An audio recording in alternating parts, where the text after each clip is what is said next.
வணக்கம் அன்பு உறவுகளே. மறைக்கப்பட்ட மாபெரும் தலைவர்களின் வரலாற்று நிகழ்ச்சியான முன்னோர்கள் நிகழ்ச்சி நமது தமிழன் தொலைக்காட்சியில் ஒளிபரப்பு ஆகிக் கொண்டிருக்கும் இந்த வேளையில் ஒரு மகத்தான வரவேற்பை முன்னோர் நிகழ்ச்சிக்கு நீங்கள் கொடுத்தமைக்கு மிக்க நன்றி. அந்த வரிசையில் இதோ உங்களுக்காக இன்று தேசியமும் தெய்வீகமும் எனது இரு கண்கள் என்று உரைத்த பசும்பொன் முத்துராமலிங்க தேவர் அவர்களை பற்றிய நிகழ்ச்சி. இந்நிகழ்ச்சியை நமக்கு வழங்க இருக்கிறார் திரு எழுத்தாளர் ஜீவ பாரதி அவர்கள். இவர் 103 புத்தகங்களை எழுதியுள்ளார். பசும்பொன் முத்துராமலிங்க தேவர் அவர்களை பற்றி 15 புத்தகங்களை எழுதியிருக்கும் இவர் நமது நிலையத்திற்கு வந்திருக்கிறார். முத்துராமலிங்க தேவர் அவர்களின் வாழ்க்கை பதிவை நமக்கு கொடுப்பதற்காக. வாருங்கள், உங்களோடு சேர்ந்து நானும் ஆவலுடன் காத்திருக்கிறேன் முத்துராமலிங்க தேவர் அவர்களின் வாழ்க்கை பதிவை கேட்பதற்காக. வாருங்கள், நிகழ்ச்சிக்குள் போகலாம். வணக்கம். வணக்கம் ஐயா. முத்துராமலிங்க தேவர் அவர்கள் தேசியமும் தெய்வீகமும் வாழ்ந்த ஒரு மனிதர். அவருடைய பிறப்பு எப்படி இருந்துச்சு? அதாவது தமிழ்நாட்டிலையும் இந்தியாவிலையும் பல தலைவர்கள் தோன்றியிருக்காங்க. ஒவ்வொரு தலைவர்களுக்கும் ஒரு பட்டங்கள் உண்டு. அதுவும் மாதிரி முத்துராமலிங்க தேவருக்கும் பல பட்டங்கள் கொடுத்துருக்காங்க. ஆனால் எந்த பட்டமும் அவரிடம் ஒட்டவில்லை. காரணம், அவர் பிறந்த ஊரே பசும்பொன். அதனால் பசும்பொன் முத்துராமலிங்க தேவர்ன்றதை விட வேறு பட்டங்கள் அவருக்கு இது ஒட்டவில்லை. பசும்பொன் என்பது சின்னஞ்சிறு கிராமம். அந்த கிராமத்தில் தான் பிறந்தார். மிகப்பெரிய ஜமீன்தார் குடும்பத்தில் பிறந்தவர் அவர். பல பேர் அரசியலுக்கு சொத்து சேர்த்த வரலாறுகள் உண்டு, உங்களுக்கு தெரியும். ஆனால் அரசியலுக்கு சொத்தை இழந்த ஒரு மகத்தான மனிதர் பசும்பொன் தேவர். அதோடு மட்டுமல்ல, அவர் அரசியலுக்கு வந்ததே ஒரு மிகப்பெரிய விபத்து என்பது என்னுடைய கணிப்பு. அவரை முழுமையாக படித்தீர்கள் என்றால் விவேகானந்தரும் வள்ளலாரும் இணைந்த ஒருவன்தான் பசும்பொன் தேவர். அவர் மட்டும் அரசியலுக்கு வராமல் இருந்தால் விவேகானந்தர் மாதிரி ஆன்மீகத்தில் உலக புகழ் பெற்றிருப்பார் என்பது என்னுடைய கணிப்பு. அவருடைய 19ஆவது, நீங்கள் சொல்வது விவேகானந்தர் அப்படின்னு குறுக்கிடுவதை மன்னிக்கணும். விவேகானந்தர் அடிக்கொள்ளிடுறீங்க. ஆனா அவர் முழுக்க முழுக்க வள்ளலாரையே பின்பற்றி வாழ்ந்திருக்கிறார். சொல்றேன். 19 வயதில் அவர் சென்னைக்கு குடும்ப வழக்கு விஷயமாக வழக்கறிஞர் சீனிவாச ஐயங்காரை பார்க்க வர்றார். வயசு 19. அப்போ வராமல் இருந்திருந்தா அரசியலுக்கு வந்திருக்க மாட்டார். அது பிறப்பு எப்படி இருந்துச்சு? அவர் கூட பிறந்த ஒரே குழந்தை. பிறந்தவர் கொஞ்ச நாளே அவங்க அம்மா இறந்துடுறாங்க. அதனால இவருக்கு கூட பிறந்தவங்க யாரும் கிடையாது. அப்படி வழக்கு விஷயமாக 19 வயசுல சென்னைக்கு சீனிவாச ஐயங்காரை சந்திக்கின்ற பொழுது காங்கிரஸ் கட்சி மாநாடுங்க நடக்குது. அந்த மாநாட்டு பொறுப்பாளர் சீனிவாச ஐயங்கார். சீனிவாச ஐயங்கார் தான் முத்துராமலிங்கத்துடைய குடும்ப வழக்கறிஞர். அவர்கிட்ட வழக்க சொல்லும்போது, வழக்கெல்லாம் இருக்கட்டும்பா, இந்த மாநாடு நடக்குது, இந்த மாநாட்டில் நீ உதவி பண்ணு, மாநாட்டுக்கு நீயும் வாண்டார். அப்பொழுதுதான் முதலாக நேதாஜியை சந்திக்கிறார். அந்த நேதாஜி சந்திப்பும் அவருடைய மேடை முழக்கத்தையும் கேட்டு மடைமாற்றம் ஆகிறார் பசும்பொன் தேவர். நீங்கள் சொன்னீங்க இந்த மாதிரி வள்ளலார் தான் உச்சமாக தெரியுதுன்னு சொன்னீங்க. ஆனால் இவருடைய 25வது வயதில் முதல் மேடையில் ஏறுறார் பசும்பொன் தேவர். அதுக்கு முன்னாடி பேசினதே கிடையாது. அந்த 25வது சாயல்குடி என்ற கிராமத்தில் விவேகானந்தர் வாசகசாலை ஆண்டு விழா. சாலக்குடினா ராமநாதபுரம் முதுகுளத்தூர் பக்கத்தில் அந்த ஊரில் விவேகானந்தர் வாசகசாலை ஆண்டு விழா நடக்குது. சேதுராம செட்டியார்ன்றதை நடத்துறாரு. அந்த விழாவுக்கு விவேகானந்தர் படத்தை திறந்து வைத்து பேச சேதுராம செட்டியார் அழைத்தது யாரே தெரியுமா? கிருஷ்ணசாமி பாரதியார் என்ற மிகப்பெரிய தேசபக்தர். அந்த விழாவில் பேசுவதற்கு அழைக்கப்பட்டவர் காமராஜர். ஆனால் அந்த கிருஷ்ணசாமி பாரதி வராதனால பக்கத்தூருக்கு பசும்பொன் தேவர் வந்திருக்காருன்னு தெரிஞ்சு சேதுராம செட்டியார் போய் கூப்பிட்டு வர்றாரு பேசுறதுக்கு. முதல் மேடை முழக்கமே விவேகானந்தர் தான் தொடங்குறார். 3 மணி நேரம் விவேகானந்தர் பேசியிருக்கிறார். அதற்கு முன்பு அவர் மேடையில் பேசினது கிடையாது.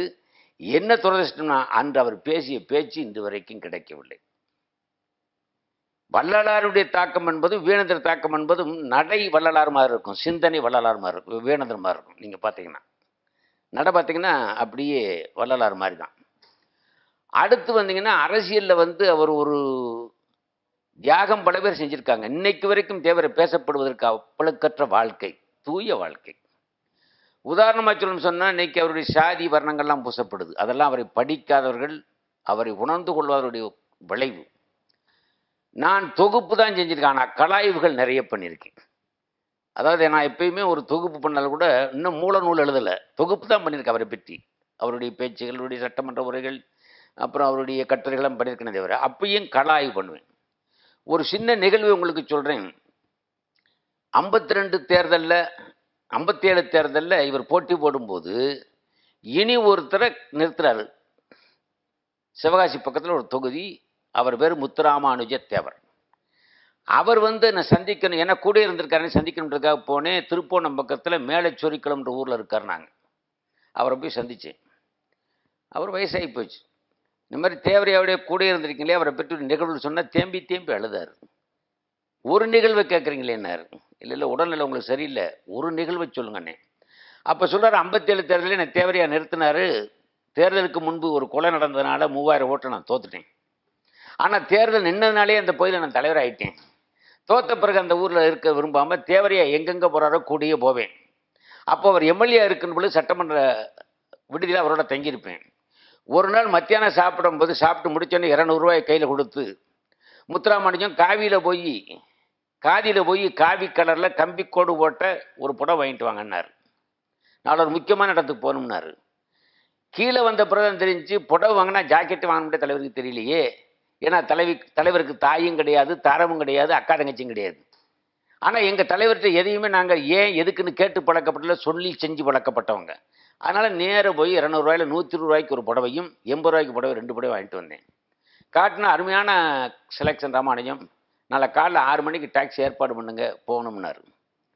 6 மணிக்குன்னா அவர் 4 மணிக்கு இருந்துச்சு, அவரே குளித்து அவரே துணியை துவைச்சி சாமியை கும்பிட்டு ரெடி ஆயிடுவார்.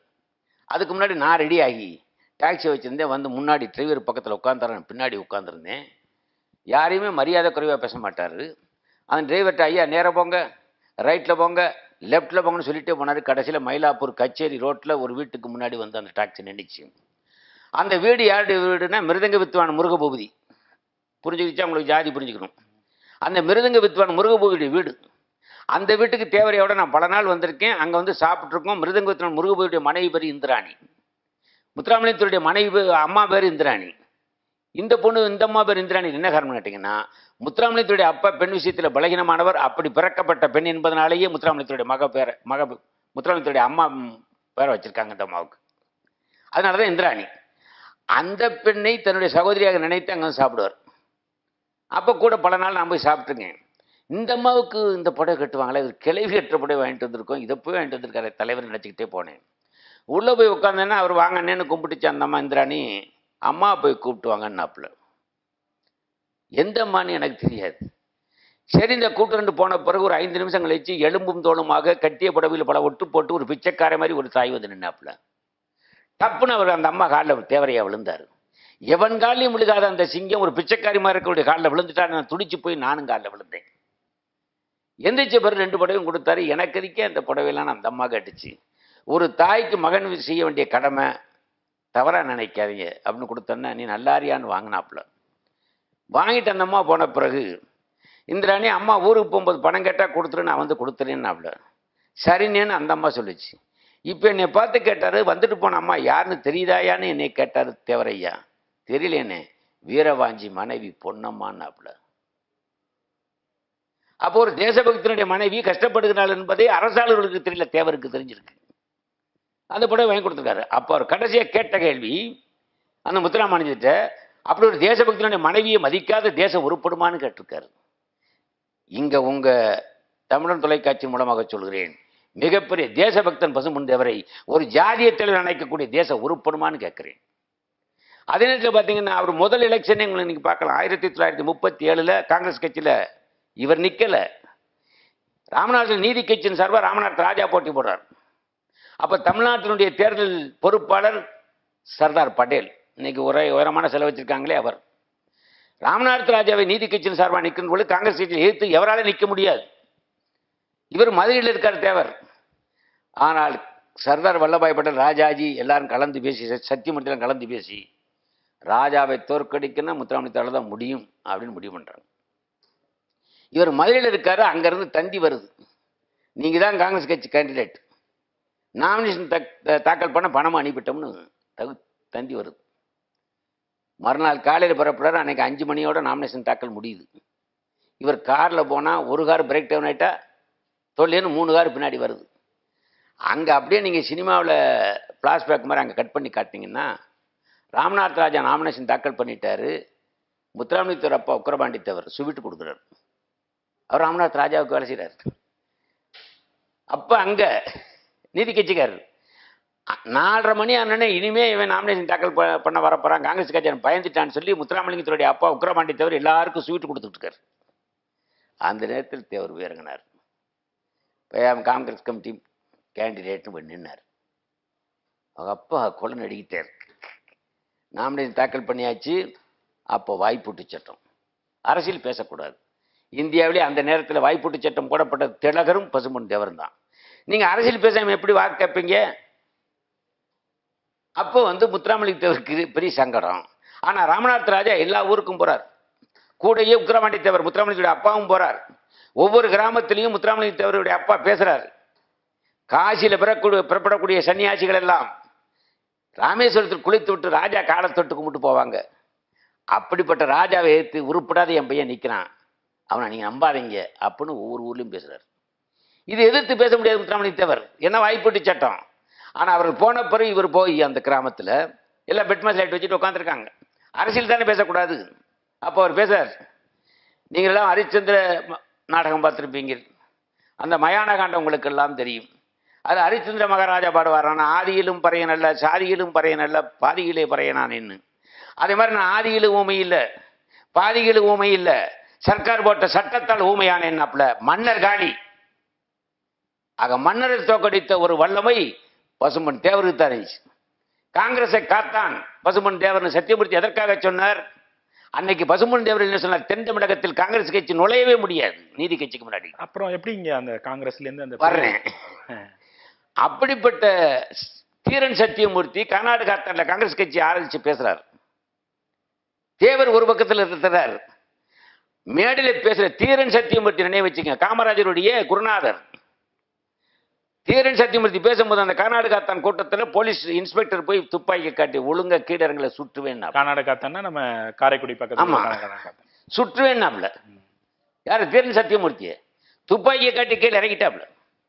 இது பசும்பொன் தேவருக்கு சொல்லப்படுது. இந்த மாதிரி தீரன் சத்தியமூர்த்தி துப்பாக்கியை காட்டி சப் இன்ஸ்பெக்டர் கீழே இறங்கிட்டார். அதே இடத்தில் நாளை நான் பேசுகிறேன்றார். இப்போ மாதிரி ஒன்றும் கிடையாது, சுவரட்டி கிடையாது, ஒன்றும் கிடையாது, ஒளிபரிக்கு கிடையாது, வெறும் மெக்கப் ஒன்று தான். ஏறத்தாழ 10,000 பேர் கூட்டம் அந்த கர்நாடகாத்தன் கிராமத்தில். தேவர் பேசார். அவர் எப்பயுமே நான் சொல்லவே மாட்டார். நேற்று என்னுடைய கட்சியினுடைய மிகப்பெரிய தலைவர் தீரன் சத்தியமூர்த்தி இங்கே பேசுகின்ற பொழுது இந்த ஊர் சப் இன்ஸ்பெக்டர் போலீஸ் துப்பாக்கியை காட்டி விரட்டி விட்டதாக அடியன் அறிந்து இங்கே வந்திருக்கிறேன். இப்பொழுது அடியன் பேசுகிறேன், அந்த இன்ஸ்பெக்டர் ஆண்மகனாக இருந்தால் மேடைக்கு வந்து துப்பாக்கியை காட்டலாம் என்று பேசினார். அந்த இன்ஸ்பெக்டர் ஊர்லேயே இல்லை. அப்படியெல்லாம் இருந்தவர் எங்க காங்கிரஸ் வந்து முரண்படார்னா, ஒரு நேதாஜி தேர்தல் நிற்கிறார் காங்கிரஸ் கமிட்டி தலைவருக்கு, பட்டாபி சீதாராமையா நிற்கிறார், பட்டாபி சீதாராமையா காந்திஜி ஆதரிக்கிறார். ஆனால் தமிழ்நாட்டில் இருக்கக்கூடிய காங்கிரஸ் சோசியலிஸ்ட் கட்சியில் இருக்கக்கூடிய ஜீவானந்தம், ராமமூர்த்தி போன்றவர்களும் பசும்பொன் தேவரும் நேதாஜி ஆதரிக்கிறாங்க. 110 ஓட்டு அதிகமாக வாங்கி நேதாஜி ஜெயிக்கிறார். அதிக ஓட்டு கிடைத்ததே தமிழகத்தில் தான். அந்த வெற்றியை காந்தி ஏற்றுக்கொள்ளவில்லை. பட்டாபியின் தோல்வி என்னுடைய தோல்வியினர். இதில் தான் பூசல் வந்துச்சு. நேதாஜி வெளியே வர்றார், பார்வர்ட் பிளாக் ஆரம்பிக்கிறார். அவர் பின்னாடி இவர் வந்தார். ஆக 52 தேர்தலை நீங்கள் பார்க்கலாம். சட்டமன்றத்துக்கும் பார்லிமெண்ட்டுக்கும் போட்டி போடுறார். முதுகுளத்திற்கும் போடுறார், அருப்புக்கோட்டையும் போடுறார். 2லையும் ஜெயிக்கிறார். எம்எல்ஏ வந்துக்கிட்டு எம்பி ரிசைன் பண்ணும்போது யாரை நிறுத்துறார்? தேவமாரியை நிறுத்தினார், ராமசாமி செட்டியாரை நிறுத்துறார். சரி, இவர் எதிர்த்து நின்றவங்க தேவர் தானே. காங்கிரஸ் கட்சியில் வேற ஜாதியை நினைச்சு தேவரை எதிர்த்து நின்றவர்கள் எல்லாம் தேவர் தான். 52 ஜெயிச்சிட்டாரு. 57 நிலைமை தெரியும் என்ன தெரியுமா? அருப்புக்கோட்டை பார்லிமெண்ட்ல ஜெயிக்கிறாரு. ஏன்னா முக்குளத்தூர் அதிகமாக இருக்காருன்னு கணக்கு போட்டு அரசாங்கம் அதை சிறுவிழுப்புத்தூர் பார்லிமெண்ட்டா மாற்றுது. 6 சட்டமன்றம் கொண்டதான் ஒரு பார்லிமெண்ட். அது 10 சட்டமன்றமாக ஆக்குறாங்க.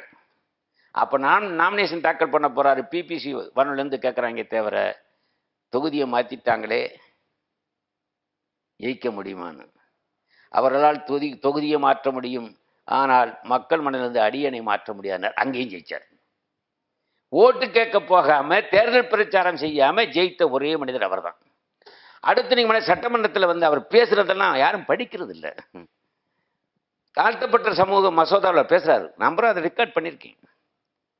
அவருக்கு ஜாதி வெறியரா இருந்தா எப்படி பேசலாம்? எப்படி பேசியிருக்கணும்? தாழ்த்தப்பட்ட மசோதாவில் பேசும்போது பள்ளன், பறையன், சக்கிலியன், அருந்ததின்னு பேசவே இல்லை. பல்லர், பறையர், அருந்ததியர், சக்கிலியர் என்று பாகுபாடோடு இருக்கக்கூடிய அன்பு சகோதரர்களே, உங்களுக்குள் ஒற்றுமையை ஏற்படுத்திக் கொள்ளுங்கள். உங்களுக்குள் கொள்வனை கொடுப்பனை இல்லையே, நீங்கள் ஒன்றுபட்டு என்னையும் இணைத்துக் கொள்ளுங்கள், ஆதிக்க ஜாதியை எதிர்த்து போராடுவோம் பேசுறார். இதுல எங்கே குறை? எங்க பேசினது? சட்டமன்றத்தில் ரிக்கார்டு. ஆக அவரை பொறுத்தவரையில் ஒரு அதே மாதிரி நீங்க வள்ளலாறு ஒரு விஷயத்தை நீங்க கவனிக்கலாம். நீங்க முதலே சொன்னீங்க வள்ளலாருடைய பாதிப்பு இருக்கணும். வள்ளலார் வாழ்க்கையை நீங்க படிக்கும்போது இல்ல தைப்பூசத்துக்கு வள்ளலார் கடலூருக்கு போய் எல்லா வேலையும் செய்து அங்க ஆமாமா சொற்பொழி ஆற்றுவாரா? ஆமாமா அது அதாவது வாழ்க்கை இன்சிடென்ட்டே நான் சொல்றேன். சின்ன வயசுல வள்ளலார் கந்தகோட்டத்திலிருந்து திருவொற்றியூர் நடந்து போவார். அங்க போய் வணங்குவது, திருவொற்றியூர் மேல பாட்டு பாடுவது வழக்கம். அப்படி போகின்ற பொழுது அந்த கோயிலுக்கு போற வழியில திருவொற்றியூரில் ஒரு வீட்டு திண்ணையில ஒரு நிர்வாண சாமியார் நிற்பார். அவர் நின்றுக்கிட்டு மனுஷனை பார்த்துட்டு அதோ நாய் வருது, அதோ பன்னி வருது, அதோ கழுதை வருது, அதோ எருமை வருதுன்னு சொல்லுவாராம். வள்ளலாரை பார்த்தன இதோ மனிதன் வருகிறான் அப்படின்னு யார்? நிர்வாண சாமியார் சொல்லியிருக்கார். இதை ஊரன் நடிகர் எழுதுகிறார், மாப்போசி எல்லாருமே எழுதியிருக்காங்க. அப்போ போய் அந்த நிர்வாண சாமியார்கிட்ட சில நிமிடங்கள் பேசினாராம் வள்ளலார். அந்த நிமிடத்திலிருந்து அந்த ஊர்லயே பார்க்க முடியலன்னு பதிவு பண்றாங்க. That is a reporter work. என்ன பேசியிருப்பான் வள்ளலார்? உன்னுடைய தீர்க்க தரிசனத்தினால் அவன் மனிதனாக இருந்தும் நாய் குணம் படைத்தவன் என்பதை அறிந்து கொண்டாய். உன்னுடைய தீர்க்க தரிசனத்தினால் உனக்கு மனிதனாக இருந்தும் கூட இவன் பன்றியாக இருக்கிறான் என்பதை அறிந்து கொண்டாய். அந்த சித்தாந்த வேட்பாடினால் என்னை மனிதனாக அறிந்து கொண்ட நீ மாதம் நடக்கும் இடத்தில் மடையனே நிர்வாணமாக நிற்கலாமா என்று கேட்டிருப்பான். அப்பதானே இருக்கணும். இதே மாதிரி பார்த்தீங்கன்னா பசுமொழியில் படிக்கின்ற பொழுது பள்ளிக்கூட மாணவன் பசும்பொன் தேவர் அப்போ திருப்பரங்குன்றத்துக்கு போறது ஒரு வழக்கம். ஞாயிற்றுக்கிழமை திருநகரில் தங்கியிருக்கார் கோயிலுக்கு. ஆமா, அப்போ தன்னுடைய நண்பர்களை கூப்பிட்டு திருப்பரங்குன்றத்துக்கு போவார். அப்படி போகின்ற பொழுது ஒரு நாள் ஒரு ரோட்ல அப்படியே ஒரு கூட்டம் நிற்குது. எல்லாரும் வேடிக்கை பார்த்துக்கிட்டா ஒரு பாதிரியார் பேசிட்டு இருக்காரு ஒரு கல் மேல நின்று. எல்லாரும் வேடிக்கை பார்க்குறாங்க, ஆணும் பெண்ணும் பெரியவர்களும் சின்னவர்களும். அது பசுமந்த சின்ன பையன் இவரும் போய் நிற்கிறாரு. இப்போ அப்பா பாதிரியார் பேசுறார், நான் நிற்பதும் கல்தான், உங்கள் ஆலயத்தில் இருக்கும் சிலையும் கல்தான், ஏன் கல்லை தொழுகிறீர்கள் அப்படின்னு பேசுறார். அத்தனை பேர் நின்றார்களே, எவரும் ஒன்றும் கேட்கல. ஆனால் தேவர் என்ற சின்ன பையன் மட்டும் போய் ஐயா எனக்கு ஒரு சந்தேகம்ன்றாப்புல. என்ன சொல்லு அப்படின்றார் பாதிரியார். உங்களுக்கு திருமணம் ஆகிவிட்டதா? ஆகிவிட்டது. அம்மா இருக்காங்களா? இருக்காங்க. சகோதரி இருக்காங்களா? இருக்காங்க. நான் பேசியதற்கும் நீ கேட்பதற்கும் என்ன சம்பந்தம் அப்படின்னு அந்த பாதிரியார் கேட்கிறார். சம்பந்தம் இருக்க போய்த்தான் கேட்கிறேன் ஐயா. தாயும் தாரமும் தங்கையும் மூவரும் பெண்கள் என்பதனாலேயே ஒரே விதமான அணுகுமுறையை அவர்களிடம் அணுக முடியுமா? அதுபோன்று வீதியில் கிடக்கிற கல்லுக்கும் கோயில் இருக்க கல்லுக்கும் இடத்தை பொறுத்து நிலை மாறுகின்றதுன்னா அன்னிலிருந்து அந்த பாதிரியாரை காணும். இத மாதிரி தேவரட்டி நீங்க வாழ்க்கை முழுவதும் அவர் கேட்டார் அன்னைக்கு, பாகிஸ்தான் கேட்டவனு முட்டாள் கொடுத்தவனு முட்டாள்னாரு. இன்னைக்கு வரைக்கும் என்ன நடந்துட்டு இருக்கு? எவன் ஆட்சிக்கு வந்தாலும் பிரச்சனை தானே. அவர் இளமை காலம் எப்படியா ரொம்ப கொடூரமானதா இருந்துச்சு? இளமை காலம் ஒரு பிரச்சனை, அரசியலுக்கு வந்தா கொடுமை இல்ல. அவரு அந்த அம்மா இறந்துட்டாங்க, அதுக்கப்புறம் உணவுகள் மத்த. ஆமா, அது வசதியான குடும்பம்ல. நீங்க வசதியான அந்த சாப்பாடு பிரச்சனை இல்ல. தந்தை ராஜாவுக்கு வேலை செய்தார். தந்தையாலதான் சிக்கல்களே. தந்தையாருக்கு தானே கோர்ட்டுக்கு வர்றாரு, நீதிமன்றத்துக்கு. தந்தை பெண்கள் தொடுப்புனாலையும் சொத்தப்புறா விற்க ஆரம்பிக்கிறாரு. அதை தடுக்கிறதுனால படிக்கவே முடியல. படிக்க அவர் 10வதோட நிறுத்திக்கிறாரு. ஆனால் அவருடைய ஆங்கில புலமையை கண்டு மத்தவன் அசந்திருக்கான். ஆக அவருடைய செயல்கள் பூரா. எத்தனை முறை பாராளுமன்றத்துக்கு தேர்ந்தெடுக்கப்பட்டார்? ஒரு 3 முறை தேர்ந்தெடுக்கப்பட்டார். 2 முறை ரிசைன் பண்ணார். ஒரு முறை 3 முறை தேர்ந்தெடுத்ததுல ஒரு முறை சட்டமன்ற உறுப்பினராக இருக்கார். 52 57 சட்டமன்ற தேசியம் விட்டு பார்லிமெண்ட்டுக்கு போறார்.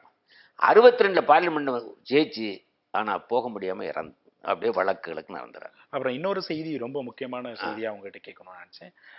தமிழ்நாட்டிலிருந்து ரொம்ப நெருங்கிய தொடர்புல நேதாஜி கூட இருந்தவர் முத்துராமலிங்க தேவர் ஐயா அவர்கள். அவர் தனிப்பட்ட முறையில ஒரு வருடம் பொது வாழ்க்கையில இருந்து நகர்ந்து முழுக்க முழுக்க பருமா மற்ற இடங்கள்ல போய் சந்திச்சு பேசி நேதாஜி அவர்களை மறைமுகமா சந்திச்சு பேசியதாகவும், அது இல்லாம நேதாஜி அவர்கள் இறந்து விட்டார், அவர் விமான விபத்துல இறந்து விட்டார் அப்படின்னு சொன்னதெல்லாம் மறுத்து திரு முத்துராமலிங்க தேவர் அவர்கள் தான் அப்படிலாம் அவர் இறக்கல, அவரை நான் சந்திச்சு பேசியிருக்கேன், இவர்கள் செய்வது பொய்யும் புரட்டும் அப்படிங்கிற செய்திகள்லாம் சொல்றாங்க. அதெல்லாம் உண்மைதான். இப்ப அதாவது இன்னைக்கு வரைக்கும் நேதாஜி இறந்தாரா? ஆதாரம் காட்டப்பட்டிருக்கா? சிக்கல்கள் அரசர் வழியில தானே இருக்கு. அப்புறம் தேவர் சொல்றோம் எப்படி சந்தேகப்பட முடியும்? அரசர்கள் கையில் இருக்கின்ற பொழுது அந்த செய்திகள் உண்மை. அவர் கடைசி வரைக்கும் பேசினாரு. சாகும் வரைக்கும் நேதாஜி செத்ததாக அவர் ஒத்துக்கொள்ளவே இல்லை. ஏனென்றால் அதை நாம ஒத்துக்கொள்றதுக்கு காரணம் அன்னைக்கு வரை அரசு அதை நிரூபிக்கல. எத்தனை பிரதம மந்திரிகள் வந்துட்டாங்க. அது இல்லாம நேதாஜினுடைய ராணுவ படைக்கு தமிழகத்திலிருந்து அதிகமாக ஆட்கள் அனுப்புனது முத்துராமலிங்க தேவர். அந்த தொடர்பு தான் பர்மா இங்க எல்லாம் பாத்தீங்கன்னா இவருக்கு தமிழ்நாட்டை விட செல்வாக்கு அதிகம் தேவருக்கு. பர்மாவிலையும் மலேசியாவிலையும் சிங்கப்பூர்லையும் தேவரை கொண்டாடுனாங்க. இன்னைக்கு நீங்க மலேசியாவில் நான் போய் பேசியிருக்கேன் தேவரை பற்றி. எத்தனாயிரம் பேர் கூட்டம். அந்த தமிழர்கள் பூரா அந்த நேதாஜி தேவர்னா அந்த ஈக்குவல் மரியாதை கொடுக்குறாங்க. இன்னும் ஒரு சின்ன சம்பவம் சொல்றேன். அவர் பெண் விஷயத்தில் எவ்வளவு யோக்கியமானவர் என்பதற்கு தனிநபர் வாழ்க்கையில் மட்டுமல்ல, பர்மாவுக்கு போறார், புத்த பிஜைகள் வரவேற்பு கொடுக்குறாங்க. புத்த பிஜைகள் மிகப்பெரிய விஐபிகளுக்கு கொடுக்குற வரவேற்புன்றது ஒரு மாதிரியா இருக்கும். என்ன கேட்டீங்கன்னா, 2 பக்கமும் பெண்களை உட்கார வைத்து அவர்களை தலைமுடியை விரிச்சிருவாங்க, அது மேல நடந்து போகணும். இது அவருடைய பாரம்பரியம். தேவருக்கு கூட்டு போய் அந்த வரவேற்பு கொடுக்குறாங்க, பார்க்குறாரு, பெண்கள் முடி அது மாதிரி நடக்க சொல்லுது. தேவர் சொல்றார், என்னுடைய தேசத்துக்கே தாய்நாடு என்று பெயர், எங்களுடைய தேசத்தில் ஓடுகின்ற நதிகளுக்கெல்லாம் கங்கை என்றும் காவேரி என்றும் பெண்களை வைத்து அழகு பார்க்கக்கூடிய தேசம், என்னுடைய தெய்வத்துக்கெல்லாம் லட்சுமி என்றும் சரஸ்வதி என்றும் பெண்கள் பேரை வைத்து வணங்குகின்ற தேசத்திலிருந்து வந்த நான் பெண்கள் முடியில் நடப்பது என்பது உடன்பாடு இல்லாத முடியாதுன்றார். ஆக பொது வாழ்க்கையிலும் தனி வாழ்க்கையிலும் பெண்களை தெய்வமாக மதித்தவர் அவர். அதே மாதிரி அவருடைய அரசியலில் பார்த்தீங்கன்னா காமன்வெல்த்லேருந்து வெளியேறுன்றார் நேருகிட்ட. அதுக்கு அவர் சொல்ற இதை பார்த்தீங்கன்னா, காமன்வெல்த்தில் இன்னைக்கு இந்தியா இருக்குது. இன்னைக்கு காமன்வெல்த்தில் யாரு தலைவர்? இலங்கை. யோசிச்சு பாருங்க. அன்னைக்கு தேவர் சொன்னதுக்கு இலங்கை யாரு? தமிழர்களை நிலைமையில உங்களுக்கு தெரியும். அப்ப அன்னைக்கு ஏன் ஜவஹர்லால் நேரு சொல்றாரு, நேரு அவர்களே காமன்வெல்த்திலிருந்து இந்தியா வெளியேற வேண்டும். ஏனென்றால் பிரிட்டிஷ் அரசு எதற்காக காமன்வெல்த் உருவாக்கியது என்று தெரியுமா? தன்னுடைய அடிமையிலிருந்து விடுபட்ட நாடுகள் எல்லாம் போய்விடக்கூடாது என்பதற்காக ஒரு வீழ்தான், ஒரு சேர்தான் அந்த காமன்வெல்த். மீண்டும் நம் தலை அதில் கொடுக்க வேண்டிய அவசியம் இல்லை, வெளியேற வேண்டும் என்றார். இப்படி சொன்ன ஒரே அரசியல்வாதி அவர்தான். அப்படி சொல்லி அந்த காமன்வெல்த் இன்னைக்கு இலங்கை தலைமை தாங்கக்கூடிய அளவுக்கு நிக்குது. அந்த பார்வர்டு பிளாக் ஆட்சி நேதாஜி அவர்களால் வட இந்தியாவில் இங்க அதை பெரிதும் எடுத்து தென் தமிழகத்துல அவரை தாண்டி வெற்றி பெற முடியாத அளவுக்கு ஒரு ஆளுமையை அப்படி வளர்ந்தார். அதாவது நீங்க அவர் கை காட்டுறவர் சட்டமன்ற உறுப்பினர், காங்கிரஸ்லயே அதை செஞ்சாருங்க.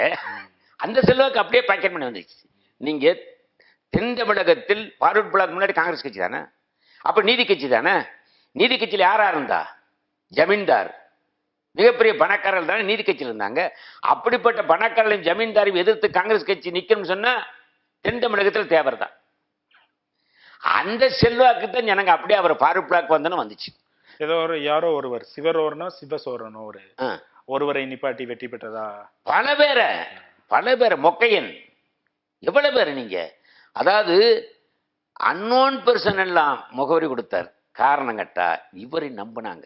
ஏன்னா ஓட்டு கேட்காம ஜெயிக்கிறேன்னா நீங்க இன்னைக்கு பாக்குறீங்களே, ஓட்டுக்கு 10,000 அப்படின்னு நிலைமையில் நம்ம வாழ்ந்துட்டு இருக்கோம். ஆனால் தொகுதிக்கே போகாம வாக்கே கேட்காம காங்கிரஸ் கட்சியில இருக்கும்போது ஜெயிக்கிறார், பார்வர்டு பிளாக் வந்த பிறகு ஜெயிக்கிறார். ஆனா என்னன்னு கேட்டீங்கன்னா அவர்கிட்ட ஒரு எப்படித்தான் அந்த பேச்சு, அதாவது சில விஷயங்கள் எனக்கு தெய்வ நம்பிக்கை கிடையாது, நான் பதிவு பண்றேன். ஆனால் சில அப்நார்மல்னு சில விஷயங்கள் இருக்கு பாருங்க, அது இன்னமும் நம்ம யோசிக்க வேண்டியது. 2 விஷயங்களை நான் பதிவு பண்றேன். தங்க காளீஸ்வரன் ஒருத்தர், இந்த தங்க காளீஸ்வரன் யாருன்னா பசும்பொன் முத்துராமலிங்கத்தேவர் காங்கிரஸ் கட்சியில் இருந்தபோது ராமநாதபுரம் மாவட்ட பொருளாளராக கூட இருந்தவர். பசும்பொன் தேவர் ஃபார்வர்ட் பிளாக்குக்கு வந்து காங்கிரஸ் கட்சி விட்டு வெளியே வந்த பிறகு இந்த நாடு உருப்படான்ட்டு மலேசியாவுக்கு ஓடிட்டார் அந்த தங்க காளீஸ்வரன். அங்கே ஓடி போய் டத்தோசாமியில் அரசியல் கொண்டு வந்தார் அவர். தேயிலை தோட்ட தொழிலாளிகள் சங்கம் அமைச்ச அவர். அவர் என்ன பண்ணுவார்னா ஒவ்வொரு மாதமும் தீபாவளிக்கு காளையார் கோயிலுக்கு வருவார். காளையார் கோயில் அவர் சொந்த ஊர். அவர் நல்லா நினைவு வச்சுங்க, இசைவியலாளர், முக்குளத்தில் கிடையாது. அவரை சுற்றி இருந்து அவங்க தான். ஆனால் அவர் வந்து தேவரோடு இருந்தார்னாக்கா அவரை சந்திக்கணும்னு ஆசைப்பட்டேன். ஏன்னா செய்தியில் கிடைக்குமே. அப்போது ஒரு தடவை மலேசியாவில் வந்திருக்காருன்னு எனக்கு தகவல் சொன்னாங்க. நான் காளையார் கோயிலுக்கு போனேன். போய் பார்க்கும்போது நான் ஜீவபாரதி இந்த மாதிரி தேவரையை பற்றி எழுதிட்டுருக்கேன், அவரை பற்றி செய்யணும். அவரும் அழுகிறார். நீங்கள் தேவர் பக்தர்கள் பார்த்தீங்கன்னா சொன்னோன்னு அழுதுருவாங்க. இன்னைக்கு நீங்கள் ஐயனில் ஒர்க் பண்ண வயசானவங்களை போய் பாருங்கள், நேத்தாச்சுன்னா அப்படி நின்றுவாங்க. 90 வயசு. அந்த ஸ்பிரிட் அவங்ககிட்ட இருந்துச்சு, இன்னைக்கு இருக்குது. அப்போ தங்க காளீஸ்வரனை பார்த்து பேசும்போது இந்த மாதிரி ஒரு மறக்க முடியாத நிகழ்வு தேவரையா பற்றி சொல்லுங்கன்னு. அது ஒரு அவர் வைத்தியத்துக்கு வந்திருக்கிறார். இல்லை உடல்நல சரியில்லை, ஒரே ஒரு செய்தி மறக்க முடியாத செய்தி சொல்லுங்கள், அதுக்கு பிறகு நான் வந்து உங்களை சந்திக்கிறேன். அவர் சொன்ன செய்தி இதெல்லாம் வந்து எப்படி நமக்கு புரிய முடியல. நான் ஒவ்வொரு வருஷம் தீபாவளிக்கு வருவேன் காளையார் கோவிலுக்கு. தீபாவளி முடிஞ்ச மறுநாள் பசும்பொண்ணுக்கு போயிடுவேன். தேவரையா எங்கே போகிறாரோ கூடயே போவேன். ஒரு மாதம் இருந்துட்டு பல்லடு மலேசியாவுக்கு ஓடிடுவேன். அவர் கூடயே போய் அவர் பேசுகிறது கேட்குறதெல்லாம் வச்சுட்டு இது என்னுடைய எனக்கு ஒரு டானிக் மாதிரி. அப்போது ஒரு வருஷம் வந்தேன். தீபாவளி அன்னைக்கு எண்ணெய் வச்சு குளிச்சுட்டு சாப்பிட்டு தினமணியை பார்த்தேன். இப்போ இன்றைய செய்தி போடுறாங்கல்ல, அதே மாதிரி நாளைய செய்தியும் அப்போ போடுவாங்க. அன்னைக்கு பசும்பொன் தேவரையா மதுரையில் பேசுகிறதா போட்டுருந்துச்சு. நல்ல வேளை பசும்பொன் கிராமத்துக்காக நடந்து போனோம். அதை விட மதுரையில் போய் ஐயா பார்த்துலாம்ட்டு முடிவு பண்ணி மறுநாள் 12 மணிக்கு மதுரை சசிவர்ணத்தேவர் வீட்டுக்கு போனேன். சசிவர்ணத்தேவர் வீட்டில் அவர் தங்கியிருப்பார். மாடியில் தான் தங்கியிருப்பார். படி ஏறி அது எப்பயுமே திறந்துருக்கும் ஐயா இருந்தாருன்னா. போகிறேன். அந்த அறையில் கதவு திறந்துருக்கு. தலையணை இல்லாமல் கீழே ஒன்றும் விரிக்காமல் வெற்றுடம்பு வேட்டி மட்டும் கட்டியிருக்காரு. செவர் பக்கம் தலையை திருப்பி முதுகு வாசல் பக்கம் திரும்ப மாதிரி படுத்திருக்காரு. நான் சத்தம் கேட்காம செருப்பு அப்படியே கலட்டி விட்டுட்டு மெதுவரனேன். வாங்க தங்க காளீஸ்வரன் திரும்பி பார்க்காமே கேட்டார். நான் மலேசியாவிலேருந்து எப்படி வந்தேன்னு தெரியாது, நான் தான் வந்திருக்கேன்னு தெரியாது. வாங்க தங்க காளீஸ்வரன் எனக்கு ஆடி போச்சு. உடனே கக்கன்னு சிரிச்சுட்டு இருந்துச்சு உட்காந்தார். எப்படி அவங்களுக்கு தெரியும் நான் கேட்கறதுக்காக உட்காடுறேன். யாரோ மாடிப்படியில் ஓடியாராங்க. ஓடியாந்தா ஒரு செருப்பு தைக்கிற தொழிலாளி அந்தே தெருவில் ஒரு சின்ன இந்த கிழிஞ்சு போன செருப்பு தைச்சு கொடுக்கும். தேம்பி வந்து அழுகிறார். தேவரையா என்னையான்னு அப்பல இந்த மாதிரி செருப்பு ஒருத்தர் தைக்க கொடுத்தாரு, தைச்சேன், காசு கட்டினேன், அந்த செருப்புட்டே அடிச்சுட்டு போகிறாரியா. அவர் ஒரு ஜாதி, அந்த ஜாதியை நான் சொல்ல விரும்பலை அப்படின்னு ஒன்று. அப்போ மூக்கியா தர வந்துட்டார். மூக்கியா இந்த ஐயா நம்ம சொல்ல போய் கூப்பிட்டு வாங்க அப்படின்னாரு. அவரை கூப்பிட்டு வந்தார். வெற்று உடம்புல துண்டை போட்டு அந்த தெருவில் தேவரையா நடந்ததே கிடையாது. உடனே இவர் தானா ஐயா தானா அடித்தது கம்முன்னு இருந்தார். வாங்க அப்படின்ட்டு துண்டை போட்டுக்கிட்டு இறங்கினார். அவருக்கு பின்னாடி அந்த அடித்தவர், அவருக்கு பின்னாடி அடிபட்டவர், அவருக்கு பின்னாடி மூக்கியாத்தவர், அவருக்கு பின்னாடி நான் இறங்கி தெருவில் போனோம். அதில் செருப்பு பெரிய கடையா ஒரு குடை மாதிரி ஒன்று வச்சு அதில் இதான் உங்கள் கடையாயா அண்ணார். ஆமாம். எங்கள் தச்ச செருப்பை காட்டுங்க கலட்டுங்கயான்னாரு. யார் கலட்டினார். அந்த செருப்பு தைச்ச தொழிலாளி அந்த செருப்பு அடிங்கயான்னாரு. எடுத்தார். அடிங்கயான்னார். ஓங்கி அடிச்சோன்ன தெரியுதா வழி. ஒரு தொழிலாளிட்டு உழைப்பை வாங்கிட்டு காசு கொடுக்காமல் இருப்பது தப்பு. சாதி திமிரில் அடிச்சிருக்கீங்களே, இனி இது நடக்கும். இவரை போய் எப்படி ஜாதி தலைவர் நினைக்க முடியும்? இதே மாதிரி நூற்றுக்கணக்கான செய்திகளை நாம் சொல்லலாம். அடிப்படையில் இருவரும் தமிழர்கள், வள்ளலார் தமிழ் இனத்தை சார்ந்த ஒரு ஆன்மீகத்தினுடைய அடையாளம், உச்சம் மெய்யியலினுடைய அடையாளம். அதே போல தன்னுடைய இறுதி சடங்குல வள்ளலாரின் வழிபடி இறுதி சடங்கு முடித்துக் கொண்ட முத்துராமலிங்க தேவரையா அவர்களும் தமிழ் இனத்தினுடைய உச்சத்தினுடைய உச்சமாக இந்த முன்னோர் நிகழ்ச்சியில நீங்கள் கலந்து கொண்டதற்கு மிக்க மகிழ்ச்சி. வணக்கம்.